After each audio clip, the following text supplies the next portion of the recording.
Hello, everyone, and welcome back to the A2B podcast, your number one military source for entrepreneurship.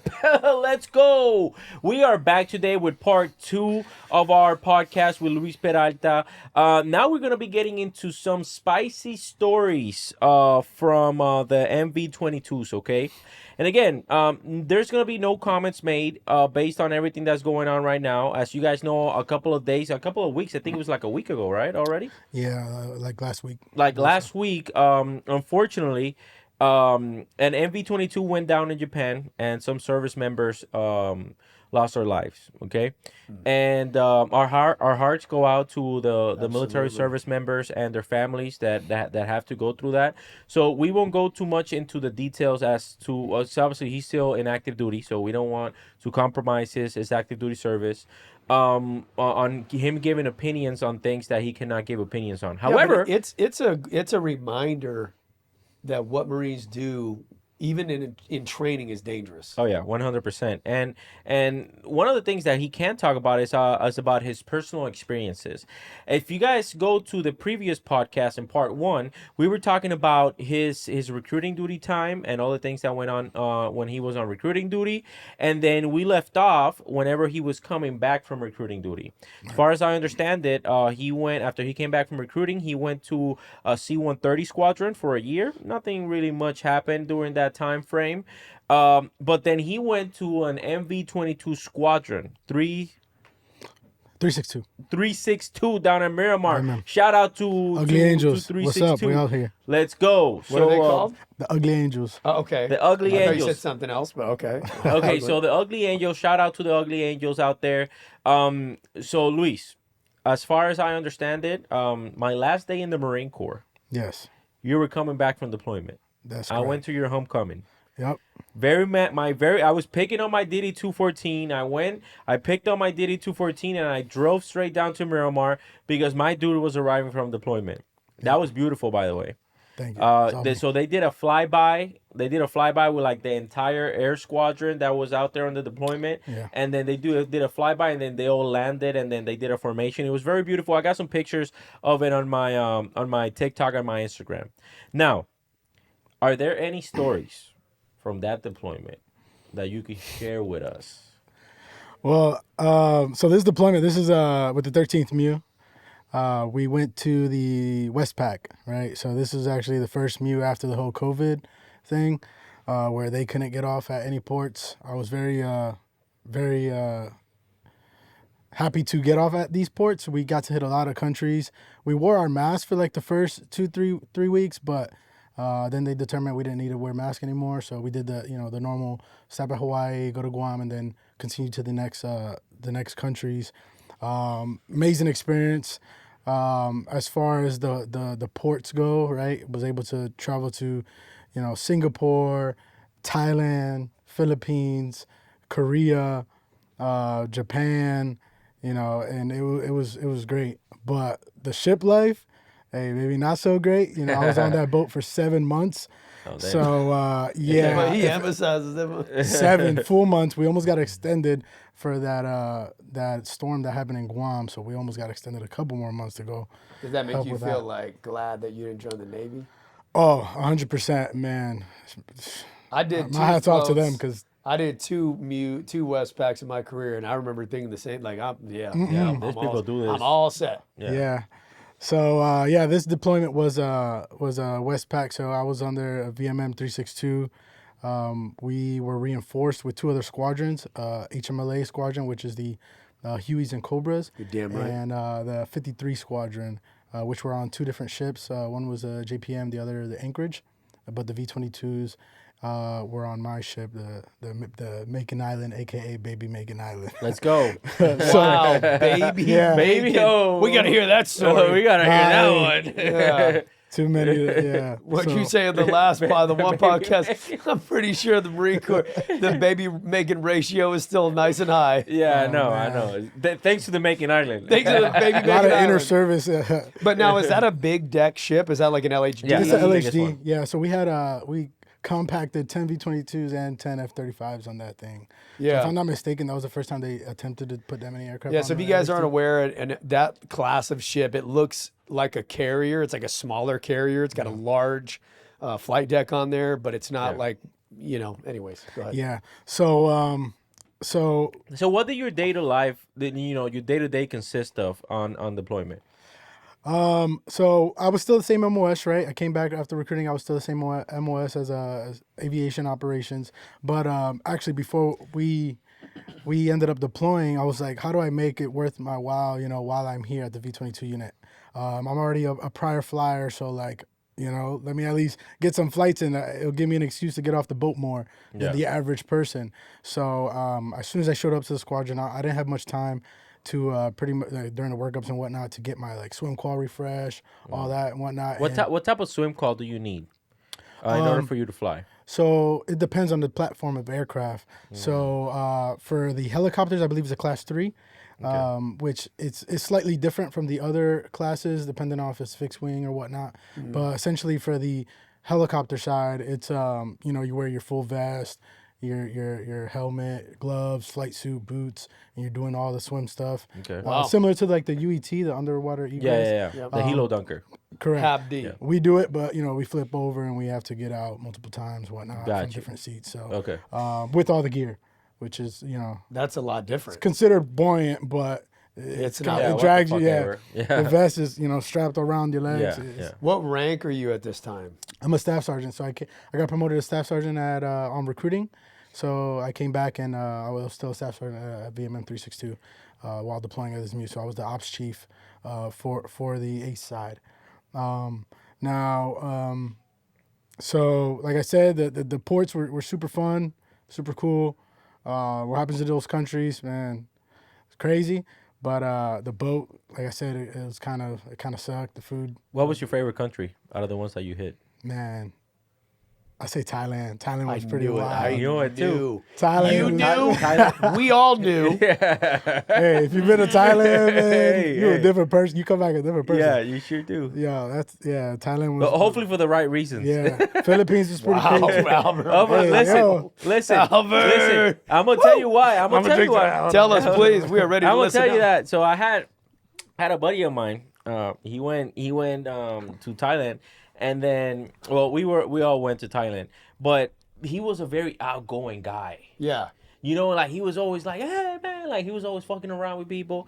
And then the last day that we were in Thailand, this guy just comes back and then just simply, the curtain, he just simply like goes to sleep and shuts his curtain down. Oh no. And then we were like playing, we were playing an Xbox, I think it was like Xbox, whatever. Yeah. And then we were like, I'm not gonna say his name, but you're like, hey man, like what's going on? And then he came out of his thing. He's like, yeah, man, I had a bad experience last night. I'm like, what happened? Man, Did he get an STD? So no.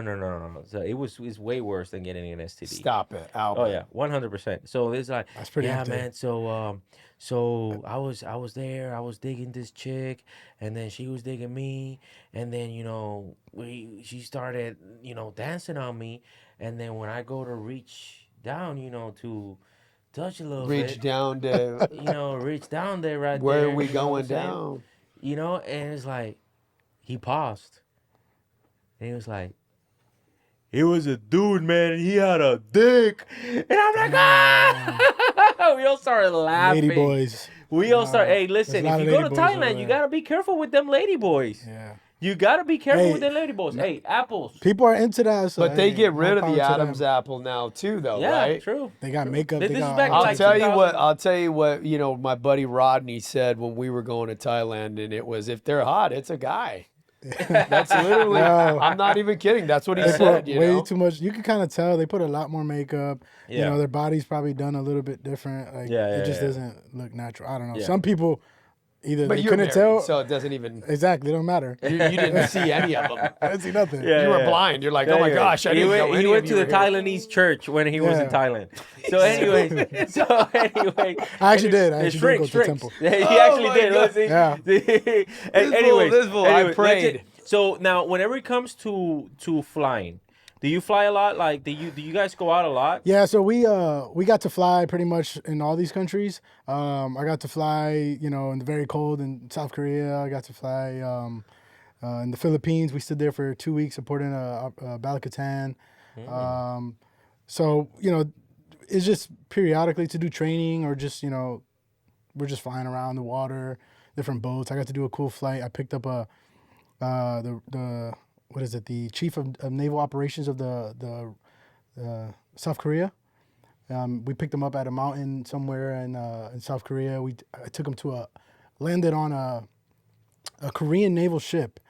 They got off, we saw how their Navy operates. Wow. They go mingle, do their thing, got back on our bird, and then we took him to our ship where he hung out, and then back to.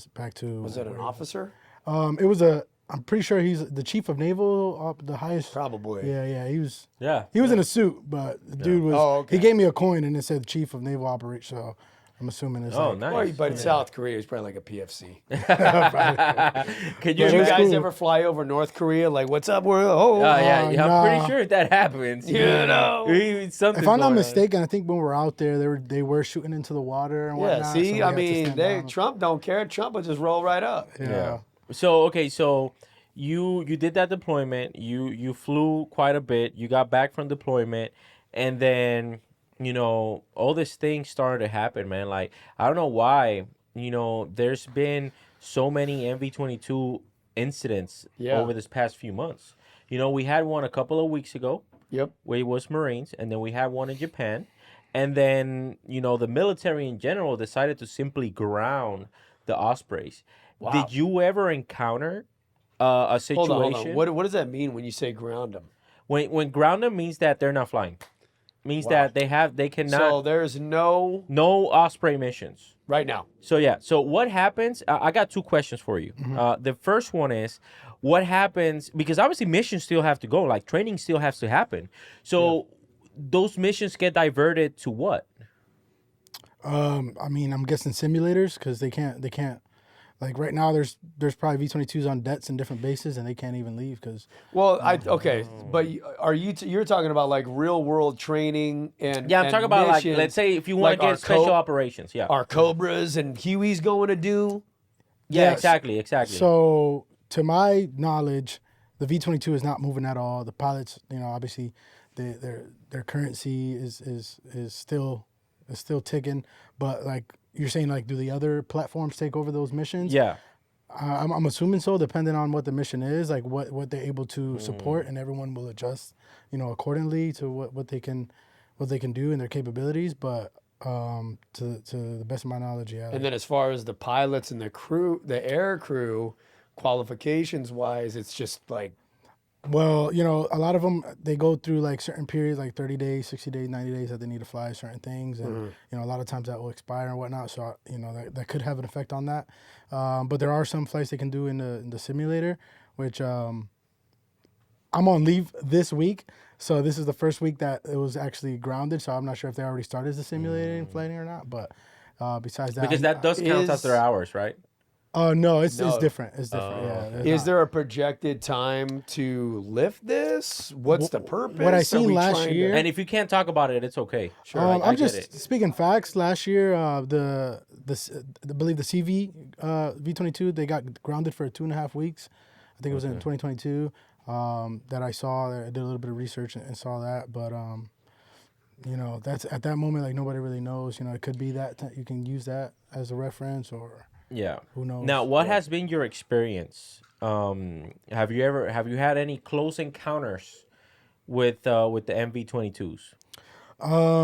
So I've flown in the V22 as a passenger multiple times, but I also flew as an aircrew member, as an aerial observer. I'm not a crew chief, so those guys, that's their specific MOS. Yeah. Hard workers, they're mechanics as well. Like they know a lot. I'm just an aerial observer, so it's kind of like a side job for me, right? Yeah. Which allows me to fly as a crew member.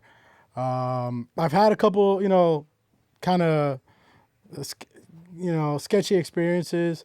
I guess most recent one I can talk about it would be the one experience where we had all the, like you said, all the sensors and whatnot going off. So what happened was we were on a training flight. We were going out west.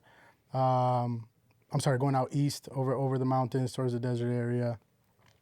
Just a simple flight, and long story short, we're probably like 15 minutes into it, and we started getting different sensors going off. One specifically was the pressure low in one of the gearboxes. So there's 2 gearboxes, right? The pressure low on the right side, I believe it was, which it can be many things, but I think at that moment, like we were still like, okay, we're just gonna continue. The code cleared, went out. Then we started getting we kept going, and then we got pressure loss. That's when one of the pilots decided, okay, you know what, we're done. Like we're turning back, we'll go back home. So I think they said the ETA back home was still like 28 minutes or something like that. And I'm like, damn, it's gonna be a long 28 minutes. But like it was nothing too crazy at the moment. So but it kept coming on like every like 30 seconds or so, and then I think other things were going off a little bit more frequently until we started getting. So we had the low pressure low, then pressure loss, and then gearbox failure.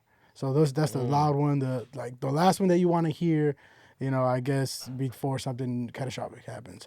Which at that moment, a lot of things went through my head, through all the crew members, pilots, even the other crew chief, and it was kind of a poker factor experience, right? Like I think immediately, especially happened like all the occurrences that were happening recently with the aircrafts going down, and what we've been told in the past with the hard clutch engagements, which I'll get into that in a second. All that in the back of our heads, like, fuck, are we next? Like we're just the next statistic. So you were scared. Oh yeah, for sure, fuck 100%. Yeah, Your pucker factor was how. I'm like, yep, all right, this is it. Yeah. Hey, had a good run. We Yep. Puerto Rico, Massachusetts. Yeah. It got to the point that like the crew chief looked at me and we're like, all right, hey, at this point we can't really do much more besides we're pulling out the book. We go through in our emergency procedures, right? There's a list that we go through. Are you jittery or are you like? Oh yeah, for sure. Like everybody was kind of like a little bit, but we're trying to stay as calm as possible, right? Because that's the best thing you can do.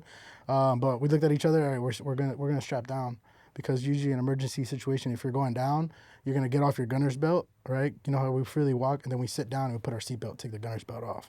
That way, it's gonna relieve some of the impact wherever we land. So, Are you over water at this point? no, we're over the mountains. Got it. Which is fucking worse. Yeah, you don't have a second chance to get out of, I guess. But we're over the mountains, and we're in airplane mode, and we're pretty much, we started like, so we sit down, we go in our stuff, we're going through the emergency procedures, a lot of stuff's going on in the front, and I believe one of the pilots, he puts in like one of the emergency Frequencies? Yeah, frequencies.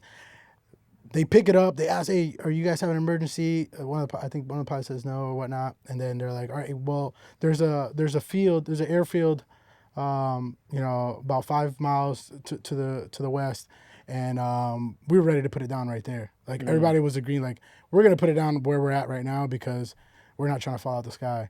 So one of the gearboxes went down.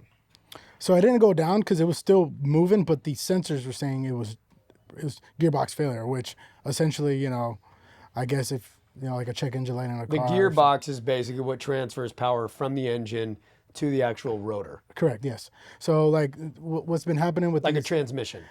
Yeah, essentially. I'm not a mechanic, so, correct me if I'm wrong. I used to be. Okay, there you go. Oh, yeah, it used to be. Okay. So what happens... For which platform? Hueys and Cobras. Okay, gotcha. Okay. So what happens with the hard clutch engagements, what's been happening is the clutch will slip from one of the engines, from one of the gearboxes, and it will generate power to the other one, and through the drive shaft, it will immediately transfer power back, which eventually, it will get too much power on one side, and pretty much you kind of lose control over it, and you either have a uncontrolled landing or a Class A mishap if unfortunately, if you can't control it from there. But not saying that all the V22s that went down, that's what happened, but that's just kind of what came out of some of the investigations and what everyone kind of like leans towards, yeah, we that was like the longest. I don't know how long it was till we got to the deck, but the whole time, like eternity. It felt like forever. I felt like man, like, all right, this is what my death looked like. You know, like I made Yeah. it this Crazy. far. Gosh. It was a great ride. You know, I did my last prayer, and I'm like, all right, we're going down. Okay, so because essentially the pilots, they at this moment do they have some type of control of the Yes, and aircraft? shout out to the pilots, man. They not to name any names, but they did an immaculate job. Like they got us to the deck. They remained calm. Believe it or not, one of them was his first flight in the fleet in the V-22. Damn. So you can Wow. imagine how he felt. He did very well as well. So you know, and they eventually saved the aircraft and our lives, I guess, at that point. Yeah. you So, know. but essentially, okay. So they have some type of control, but like, are there more lights coming on? There was a lot of shit going on, a lot of chatter. Honestly, I'm just like, to me, like, you know, we're going through what we can. It was like a blur. It was kind of a blur, yeah. It was like, hey, man, this is whatever. This is is it. it. You know, these are the last Yeah. faces I'm gonna remember before. You know. How did you feel when you landed and you realized? Oh, I kissed the floor. I was like, I got out Really? the back. I kissed. So what happened? We landed in Baringo Springs. There's like an airfield over there. There's nobody, nothing. It was just an airfield. There was a fence around it, but we ended up landing there, and shutting down. And we were just all like, what the fuck? Like, you know, we were just so grateful for life. You know, we made our Yeah. phone calls as You we look at did. life differently. Yeah, it was like, Yeah, man, I'm sure. I've had a couple experiences, you know, similar, but that one was, you know, was up there for sure. Obviously, the most recent, and you know, I think at that point I was like, you know, what's the risk to reward factor and continue What do you flying this mean? thing? Did that mean you wanted to stop flying? Not that I want to stop flying, but I felt like my motivation to, like, I guess, because this is already after deployment. You know, my motivation prior to deployment was, hey, you know, get to fly in the V-22, get to see beautiful things and beautiful countries from the back of it, and, you know, get this experience. So once coming back from the deployment, I'm kind of like, all right, well, you know, at this point, you know, they're just training flights. It wasn't giving me that same wow factor as like what I just experienced. You know, it was kind of more like, all right, you know, how do we, you know, So do you survive think you're today? done flying? Well, as of now, I mean, I don't really have a choice because the V-22s are down. I do have orders to back to a C-12 unit. So I will continue flying. I just did my class 2 dunk tank, which we were talking about earlier. There's different classes for the fixed wing side. So I will essentially will not be flying in the V-22 anymore, but I'll That's be good. flying in the C-12. So a good. lot, you know, the aircraft is it's like a little jet plane, you know, Yeah. so that'll be fun. Yeah, I'm telling you, man, like that is crazy because I can only imagine what it feels for you to simply like, man, like it makes me think, right? Like, is that what goes through the people that unfortunately lost their life in those? So I was on a CH46 before we did away with them. It was my first MEU, and this was not that long after the CH46 went in the water back in like '99. It was on the Bonhomme Richard, and that's where the HAB-D training came from, the dunk tank. Yep. That's where it came from. And a lot of, when you go to at least when I did the HAB-D, you had to watch that video. I don't know if they still show it. Yeah, we see them sometimes. Yeah. Yeah, so like they interview the guy one of the survivors, because it, you know, basically the CH46 comes in, And then it one of that rear wheels gets caught in the safety net. They pull up, and it just boom right in the water, Oh, I've seen that video. and yeah, it you see that? sinks like a Fast. rock, Rapid, yeah. right? Because Yeah. it's like heavier than a rock. Yeah, But yeah. and I remember flying in with a guy who we ended up going to the drill field together. We were good friends. He was a crew chief. His name was Waters. He ended up going to Delta Company. Waters, if you see this, I don't know where you're at, but you know, hey, I love you, dog. And we're just passengers, you know. I'm not a crew member. I'm not like whatever. And we're flying in, and the pilot's coming down, and we're not on the intercom Right. system. So you just see the reactions, but you All don't I'm know. seeing is the yeah. reactions. I'm seeing Waters, and I remember when we were taking off, Waters is calling the pilot a boot because he's a boot. He's pointing to his boot, you know? We're coming in, maybe like this is for a workup, you know? So we're doing like a 2-week at sea, and he is screaming. You can't hear a thing, obviously, but I'm seeing veins. He's hysterical. We're coming in on this landing, and I am on all I can see is water. I'm looking out the window of the aircraft. All I can see is water. I'm like, what are we doing? And the pilot put that rear left wheel on the scupper. The scupper is a thin white railing, flight deck, scupper, thin. I mean, this thing cannot be wide. It's barely wider than the wheel of the aircraft. Damn. And then you got the safety net. And and it was super just boom, boom, boom, boom. And I'm like, what the heck is going on? He lifts it back up, puts us back on spot. And then I see Waters, the crew chief. He just like literally head in his hands. He was hysterical. And I'm like, okay, I guess, we're not going in the water today. Damn. Yeah. I'm telling you, man, there's some crazy ass stories, but I don't know, I don't know what's essentially what's going on with some of these, because man, like, you know what, it's crazy for me to think, you know how much money we spent on those aircrafts? I'm gonna tell you, because I did my research before this. $84 million. That's how much an Osprey costs. Okay, just one. Osprey. Just one. Wow. $84 million. That's not include. That's probably not including like the maintenance costs and the repair costs. Sure. And all that Fuel. Stuff. Fuel. It's like what are we doing? Because I think that is a revolutionary plane. Don't get me wrong. I think it really is. I mean, think about it. We can take off as an airplane, land as a helicopter. That gives us so much advantage in combat, right? Because you can pick up, a lot of casualties. And I've met other aircrew chiefs. I met one. He was an aircrew chief, and then he became MARSOC, and he actually flew one of those in combat. Tell you this, man, those aircrew chiefs that fly those things in combat, never come back the same. They're never the same people. Sure. I'm sorry. Like I met at least two of them that I've had close conversations and that I've had close relationships with. Yeah. And they are never the same. The narrative, because of the amount of shit that you see, but the amount of also lives that you see, sure, or that you save. Why is the narrative about Ospreys that they are these death trap, super unsafe? Like, are they the most unsafe aircraft that the Marine Corps has, or the military? I don't know. So, because that rumor's out there, right? Or is it just believe it or not, like per 100,000 hours. Flight hours, they actually have the least amount of mishaps.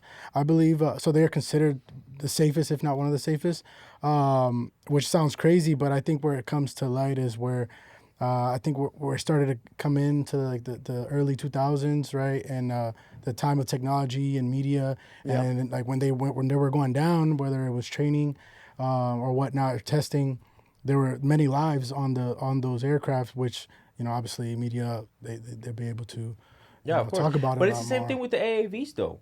We can talk about it, but they are the AAVs of the air. How many mishaps have we had with AAVs recently? More than we should have. That's the right answer. Yeah, we've had one too many. That's we've had one too many, and the same thing, because bro, it's not just the Marines. Well, didn't the CO and the Sergeant Major, did they get relieved in that last AAV? I believe so. Yeah. And it's not just the Marines. I'm talking about there's civilians that are getting six digits freaking checks for them to do maintenance on this aircraft as well. Yeah, they're very expensive. Yeah, they're very expensive, and sure. And essentially, we definitely would like to know, because we're losing way too many lives to this type of mishaps that are occurring. Should we get rid of the Osprey? I don't think so. Man, for its mission set, I believe it's very good at what it's meant for. But, slower than a fixed wing, faster than a helicopter, right? Correct. Yes, it can go faster and longer distances than a regular, 53 or a regular helicopter, and providing assault support, whatnot. But, that decision is a lot higher than me. I don't know what it takes to make that decision. I'm gonna tell you this, man. I don't think it should go away with it. I don't think so. I think I was on deployment on the SP MACTAF, and I had to fly on that thing way many times than I really wanted. I've never flown in one. What's it like? It's fucking horrible. I don't know how this guy does it. Hold on.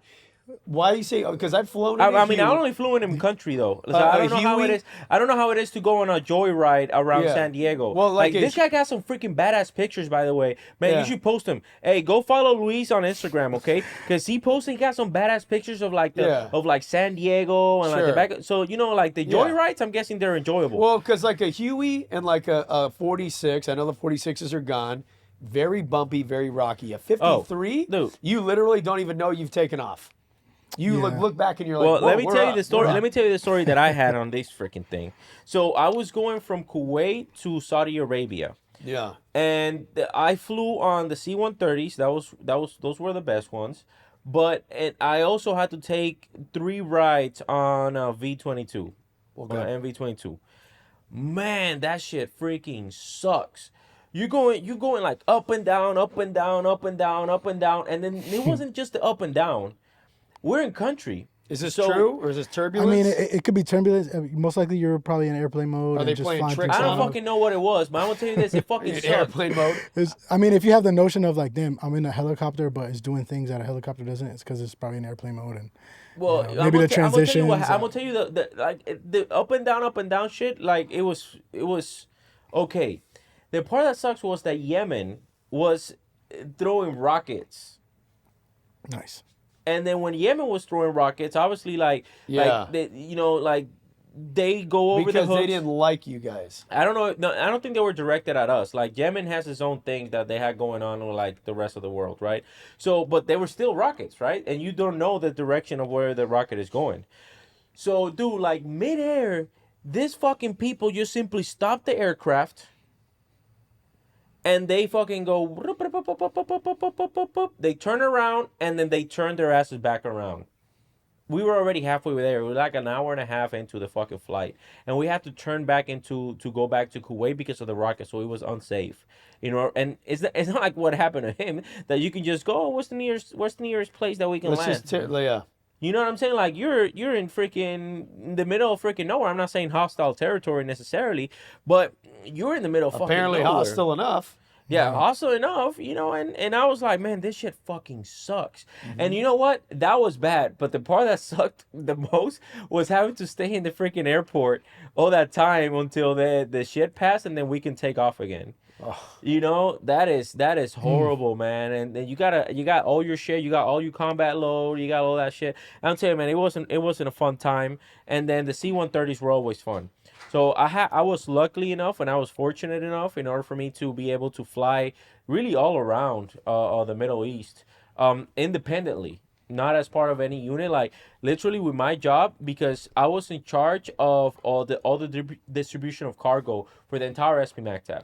Syria, Iraq, Afghanistan, Kuwait, Bahrain, Qatar, Saudi Arabia, like all of these countries. And essentially, he's messing up there.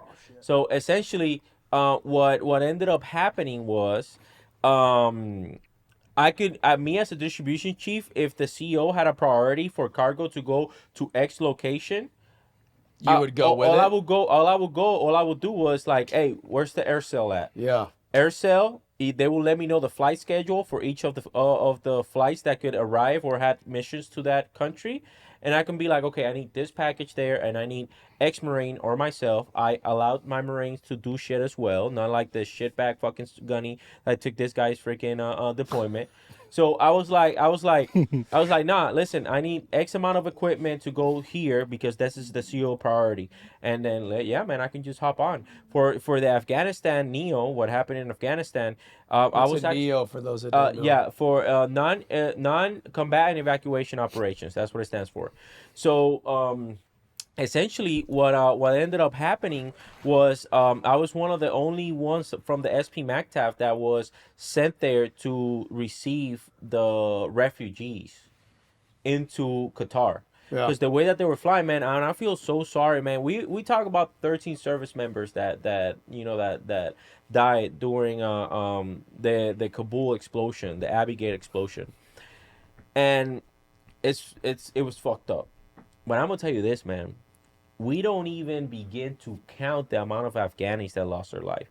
We don't even begin to count the amount of refugees that got separated bro. It was. I'm telling you, that was complete fucking chaos. Like that's it. That. The Afghanistan withdrawal. Oh yeah, and I'm telling yeah. Seeing it like that at that level, what was going through your mind? Oh, dude. Were you mad? Woo, man. You felt sorry? Were you mad? What was going on? Man. I can tell this story because I'm not in the Marine Corps anymore. So I'm gonna tell you what happened, the way that we found out. So we were in a tent. All of our my entire section, we were very close. Just as we were close, with the recruiters, I was also very close with my friends from that we did that deployment, the SB MACTF. We were in a tent, and then all of a sudden, one of them, he was there too. My video guy was there too. Um, they go into our tent, unzips the tent, and goes, "Hey, we just got hit in Afghanistan." And I'm like, "What? What happened?" Like, we don't know, but there's a protocol that happens once there's an attack. So this happened like late at night for us.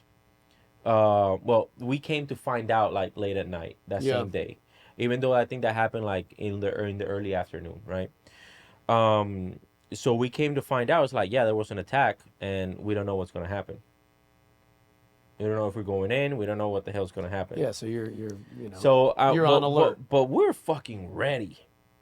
I'm telling you, man, like none of us were fucking scared. None of us were scared. We were like, we're ready to fuck some shit up. That's why you don't fuck with the Marines, man. Like, and I'm a pogue. And I had that mentality. You can only imagine, and I was a gunny back then too. You can only imagine what's going down to fucking Lance Corporals and the Corporals' fucking brains, that they know that they're about to see some shit. They're excited. They are like, listen, That's man, how like, Marines get. You don't Marines get excited. You don't fuck with the Marines, man. I'm telling you, man, like, you don't fuck with the Marines. That's why I get upset whenever this other shit happened, that they send Marines to where was it? It wasn't Ukraine. Or was it Ukraine? Israel. When they sent the Marines to Israel. I was like, man, you don't send a pit bull to a freaking peacekeeping operation. Anyways, we're there. We find out, but at this moment, we don't know. We go into River City. Yeah, you don't know what's going on. So River City means that there's no communications going in and out. Yep. And we don't know what happened, if somebody died or whatever. Came to find out that was like early night. That was like 7, 8 at night that we found out. Everyone goes into the CROC, which is the Crisis Response Operations Center. Okay? That is like the big people, the colonel, the XO, the ops chief, and all the section heads go in there to battle plan. What the fuck are we gonna do? Okay? And then, yeah, man, like, we found out that we lost 13 service members. But in the CROC, what happened was, after they're done battle planning, we had a UAV, unmanned aerial. What's the V stands for? Vehicle, unmanned aerial vehicle. That it didn't catch the blast, but it catch the aftermath right after the blast. Because it's like just flying around. I think we had like a couple of UAVs flying around, and we was just flying around, and then it sensed that, I don't know if it sensed the explosion or if they just see like a bunch of people like running, and then it automatically like zoomed in. This is actually on HBO Max. You guys can see, it's called Escape from Kabul. They actually did a documentary where they released the video that I'm talking about. I'm gonna go check it out. We had first-hand account into that video.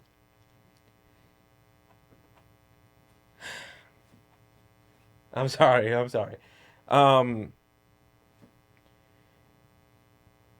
It showed when right at the aftermath, the Marines laying on the ground. It showed the Marines returning fire into an open crowd, man. There was thousands of people in that fucking line.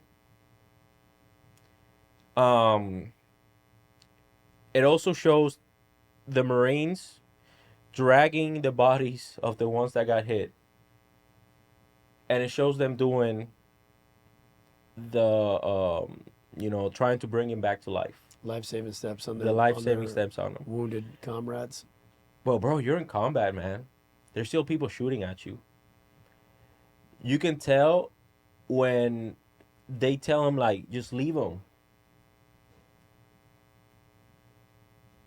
and they have to stop and keep returning fire. Yeah. Man, I'm telling you, man, that's probably the hardest thing that I've had to watch. And now I feel sadness, of course, but at the moment, man, I was so angry, dude. I was so angry. I was ready. What did you feel? I was ready to go, man. We all was. We were all ready to go. We were all ready to go, man. And but at that moment, it's not even though I was angry and all that stuff, you still have to remember your mission.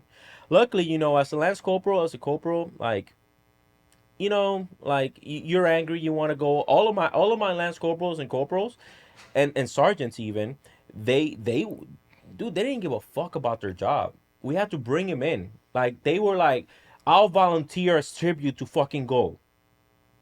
I don't care. I'll go. We had to bring him in. It's like, listen, guys, we have a mission. We are part of the command element. Not everyone can go. That's why the GCE, that's why the ground combat element is there. 2-1. Those guys from 2-1, hey, give a shout out to 2-1, man, because I'm telling you, they are the most professional fucking killers that I've ever seen in my entire fucking life. And these people executed fucking beautifully. Department of State gave the fucking go ahead for us to egress out of Afghanistan within 12 hours. 12 hours, brother. From a different country, we were there. Shout out to the Purple Foxes as well, because they were the air crew that got it done. 364. Yeah, 364. The Purple Foxes, man, they are extreme professionals. Extreme professionals. Within 12 hours, we had people there, and we egressed so many people from Afghanistan. You think any other branch of service could have done that? No. There was other. This was a combined effort. Air Yeah. Forces out This there, was all hands on deck. And the Secretary of State, by that point, he was in Qatar, Got it. because I was there when he was there. Nobody wanted to see the Secretary of State. I'm gonna tell you this fucking right now. The reason why Afghanistan happened, Department of fucking State, fuck those people. I'm sorry, fuck those people. They had intelligence that the Taliban was taking over Afghanistan months prior of them having to go to Kabul. We were telling them, we showed them a map. You see the black dots? That's Taliban. They're circling around Kabul. They're taking over. By that time, what's the other base that was there? Bagram. Mm-hmm. Bagram was still open. Before the Taliban takes over, let's leave Bagram open, and let's leave Kabul. We have 2 points of egress, not just one singular point of egress. And we remember KCIA is a commercial airport. Bagram, they ain't no motherfucker that's gonna try, because they know what they're gonna encounter if they try to fuck with Bagram. Okay, so the intelligence that we were giving them was, leave 2 bases, let's egress everything out of those 2 bases, and then let's get the fuck out of there. In the silence of the night. But they only listened to the silence of the night, because Bagram got left in the silence of the freaking night, and then all of a sudden nobody was there, and that's when the video started to come out of all the Taliban with all the weapons and all that stuff, because they just simply left. And then they went to KCIA, which is the Afghanistan International Airport. Okay, now the Secretary of State was there. Nobody wanted to meet him. Nobody wanted to meet him, because the people that were there knew the fucking truth. And Qatar is an Air Force base, so Air Force people, they were all hands on deck. I'm telling you, the Marines, we took the brunt of it, of course, because obviously we had 13 service members killed, but nobody gives enough credit to all the thousands of Air Force people that were in Qatar, that were in Germany, that were in Kuwait, that were in Saudi Arabia, that received the thousands of refugees that left Afghanistan. Nobody gives them enough credit. So, hey, all the Air Force people that is out there, I saw you. And I appreciate everything that you did. Because of you, we saved thousands of lives. So I definitely appreciate you, Department of State, whoever, um, whoever's decision. And you know what? I even go a step further. Those motherfuckers. I'm sorry that I'm speaking so bad. I mean, I'm just mad because you know what the fucking people did? There was a warehouse, and I'm sorry that I took the time from you, brother. This was supposed to be about you, man. No, But it's about you, man. Let's go. this fucking people. You know what they would do? We had them in the hangars, in Qatar. Have you ever been to the hangars in Qatar? No, I have not. No. So they have this big ass hangars, right? And in the hangars, they shut off like 3 hangars, and they would host refugees there. One night, we started with less than, I would say, 200 refugees on one night. In a couple of 4 hours, we had over 1,500 refugees there. Wow. Dude, these people, and the thing is, right, like there were some people there that it was very frustrating. We couldn't communicate with them. Bro, like they just got out of Afghanistan. They don't know where they're going. And I had to pull my people in because it was desperate to see. Because, bro, like people with children that weren't even theirs in their freaking hand. It was like, man, like I don't know what to fucking do. Where am I going? Like what flight am I going? And then they were very desperate, and we were desperate too because we tried to communicate with them, and our people were raising their voice. Like they were also, and remember, Spanish is my first language, so I know that if you speak louder, they're not gonna understand you, no matter how loud you speak to them. Yeah. So I was like, listen, brother, like like relax, man, like relax. Speaking louder, they're not gonna understand. Anybody here a translator or understands English? Yes, come here. Then, hey, this is what we're trying to tell them. Like, what do you guys need in order for you guys to, to relax? And then that's how we got through the night. It was like that for weeks. That was just one night.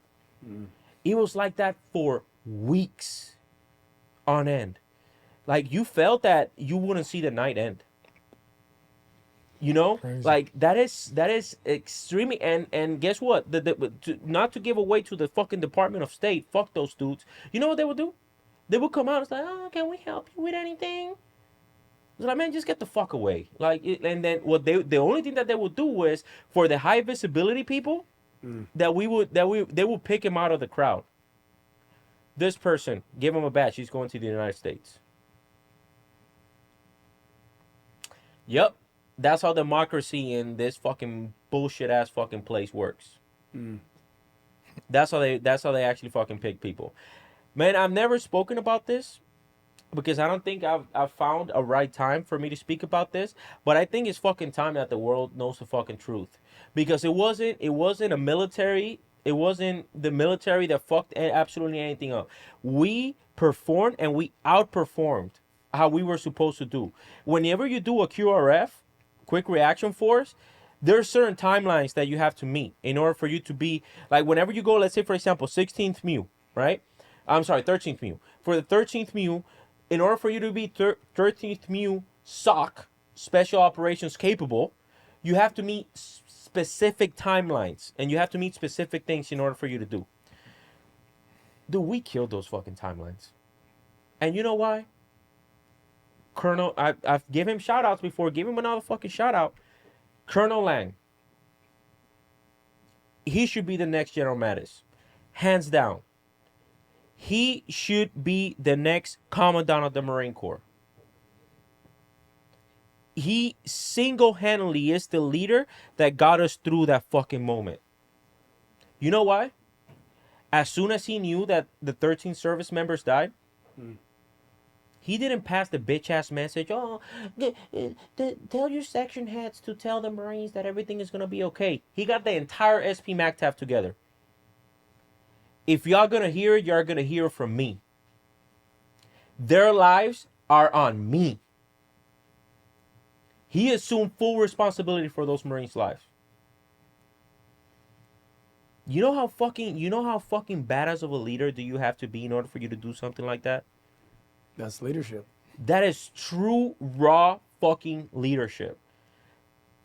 And you don't hear about him enough. You know what? You know why you don't hear about him enough? Because of his personality. Yeah, he's probably not popular with the right people. He's probably not popular with the right people. And man, I'm sorry that I had to go on this rant, man. I really, this wasn't how the way that I wanted the podcast to be. But I think this had to be said, man. I don't know when it had to be said. Listen, guys, our podcasts are not scripted. Okay, so Luis, I definitely appreciate you coming, man. I definitely appreciate you sharing your stories with us, brother. Anytime. Thank you so much for everything that you do. Thank you for your service. You're still active, man. I definitely appreciate everything that you do, man, and I wish you nothing but the best. Okay, in your career. Barry, you got any closing words? Close us out today, man, because I don't want to close us out. Yeah, hey man, you know, seriously, Luis, we appreciate you coming on here, and you know, for those of you out there, you know, where can they reach you at, Albert? You guys can reach me out at Ramos_Capital on Instagram, Ramos_Capital on TikTok. Make sure that you guys hit that subscribe button. Make sure that you guys follow me. I like to give a lot of value-added content to you guys. So yeah, that's where you guys can reach me. Luis, where can they find you at? I guess just my Instagram is just my first and last name. So my profile picture is me on a motorcycle. So if you want to see some badass pics, I guess, around the world, I got some. Oh, yeah. But yeah. Well, we appreciate you coming on here. Hey, to everybody out there, we appreciate and value each and every comment, all the input, every subscriber, every follower. This is a podcast for the people, by the people. You can find me on TikTok at Bull52772, Instagram at Bull5277. I got merch, personal training. Hit the links in my bio. Schedule a call. The call is free, and the change will change the... I messed it up. Hey, the call is free. The change is forever. Hey, I know it already. There you go. There you go. I'll see you guys. Let's go.